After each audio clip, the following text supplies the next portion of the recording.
Ito pala ang kwento ng buhay ni OG Alcacid, isang actor, songwriter, at singer, sa Pilipinas, at tinaguri ang The Songwriter. Halika mga kakwento, samahan ninyo ako at alamin natin ang naging kwento ng buhay niya, si OG Alcacid, na ang tunay na pangalan ay Herminio Jose Luwalhati Alcacid Jr., ay isa sa pinakatanyag at pinakarespetadong personalidad sa industriya ng aliwan sa Pilipinas.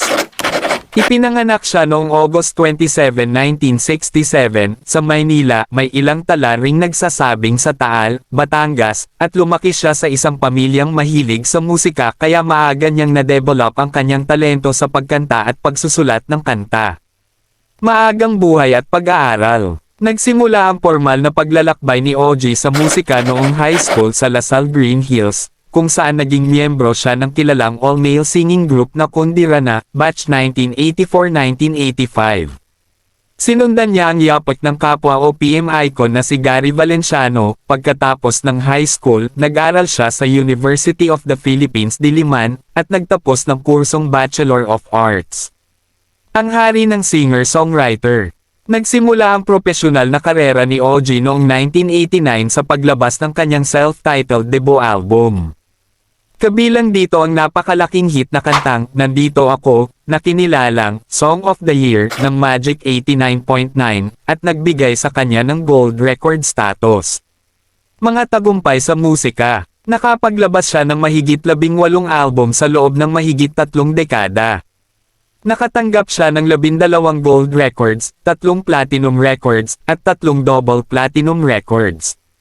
Siya ang sumulat ng maraming klasikong OPM songs tulad ng "Kailangan Ko'y Ikaw", "Ikaw Sana", "Sa Kanya", hanggang ngayon. Bukod dito, nagsilbi rin siyang pangulo ng Organisasyon ng Pilipinong Mga Awit, o OPM, kung saan ipinaglaban niya ang karapatan at kapakanan ng mga Pilipinong music hero at mga awit. Pagiging aktor at komedyante. Hindi lamang sa musika nagtagumpay si OG.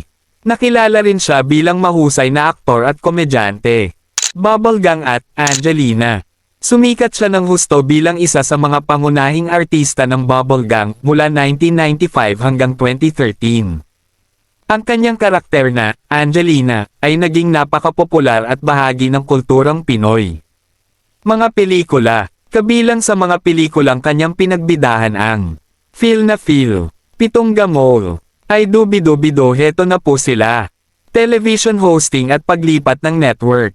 Naging bahagi si OG ng iba't ibang malalaking television variety shows sa Pilipinas.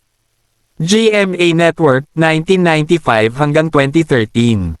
Naging pangunahing host siya ng mga palabas na SOP at Party Pilipinas, TV5, 2013 hanggang 2016.